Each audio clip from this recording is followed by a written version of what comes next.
ベニー・ラビオスさんの遺体が13日夜、イサベラ州ジョーンズで発見されました。ベニーさんは台風11号が通過した12日、自宅があったサンオーガスティンから流され、行方不明になっていました。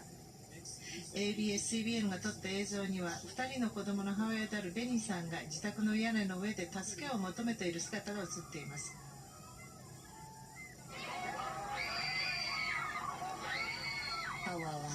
ベニー